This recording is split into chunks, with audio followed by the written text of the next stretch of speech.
In the meantime, keeping an eye on something that has been around for a decade now, the border wars. You think it started with Donald Trump wanting to build a wall? Try 10 years ago this very day, then President Bush talking about something very similar. Listen. We need to secure our border, and we need fair and effective immigration laws. Makes sense to use fencing and along the border in key locations in order to do our job. We're in the process of making our border the most technologically advanced border in the world. But it's not. It's still not. 10 years later, a long way from being anything close. Kris Kobach is the co-author of Arizona immigration law, Kansas Secretary of State. You know, if you think about it, Secretary, this goes on and on and on, whether you want to call it a wall, a fence, something high-tech. And through Democratic, Republican administrations, nothing happens. Well, and you know that, I think it's interesting you're highlighting that speech Bush made in Arizona. That was really the point at which Bush lost the base of the party. And he then went all in for amnesty, I think, in that same speech. And the wall that we were promised, you know, Congress actually passed a bill, you may remember, passed a bill in October of 2006, that same year, promising that we were going to build 700 miles of double barrier wall along the southern border, and it never got done. And so the American people keep being lied to by the elites, saying, oh yeah, we'll secure the border, and then of course the current administration says the border is secure when it's obviously not secure. And so I think this division between the elites and the common person in America on this border issue, and regular Americans want strong borders. They want our laws enforced.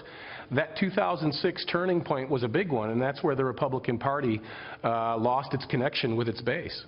You know, Donald Trump says, I'm going to build a wall. I'm going to have the Mexicans pay for that wall. What do you think of that? How likely is that? You know, I think it's actually quite possible, because in the Patriot Act of 2003 or 2002, in the Patriot Act, there's actually a provision that allows us some leverage. We could actually, if we wanted to, we could tell the Mexican government, look, you get about $20 billion a year. It's actually more like $23 billion a year from remittances from your illegal aliens working in the United States. We have the authority to shut those down and require people to be working legally here in order to send money out. If you don't help us pay for this wall, we're going to do that, and you're going to lose that $23 billion, some portion of that $23 billion a year, unless you pony up, you know, $5 to $10 billion to help us right now. So yeah, he could actually exercise lawfully leverage against the Mexican government and get them to help us pay for it. You know, Secretary, I think we've chatted about this in the past. Mexico could solve a lot of this problem by not providing such a horrible economic environment that people want to leave in droves. Yeah. To get out of Mexico. Yeah. If Mexico was firing on all cylinders, they wouldn't want to do that. In fact, we might see Americans wanting to go to Mexico. So they don't do that. And yeah. It's a very corrupt system, very corrupt society. You talk about the financial ties to those who sneak in here, send the money back home. Mexico depends on that revenue. So isn't there a way yeah. to police that? I know when Donald Trump came up with that idea, they said, oh, it's stupid. You can't do that. You can't, you know, trace where this money comes from or go to any money depository site and just police money being wired to folks. But I would think you could.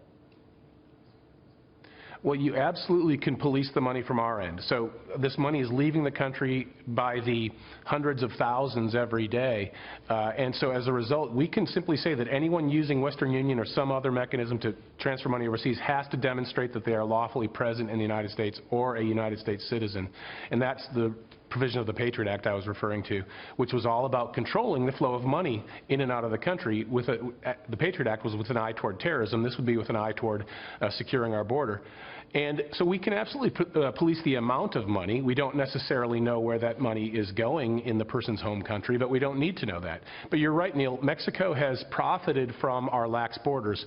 They don't have a safety net like we do here in America. Right. What they do is they rely on their poorest citizens leaving the country and then sending money back to the remaining poor citizens of Mexico, all extracting it from the United States. And so it's time for Mexico to start caring for its own poor on its own, either by building a safety net or by getting rid of the corruption in their economy or by both. But it's time for us to say enough is enough. We need to secure our border and get our own fiscal house in order. Yeah, you know, they wouldn't be leaving if there was something to be staying for. Secretary, thank you very much. Thank you.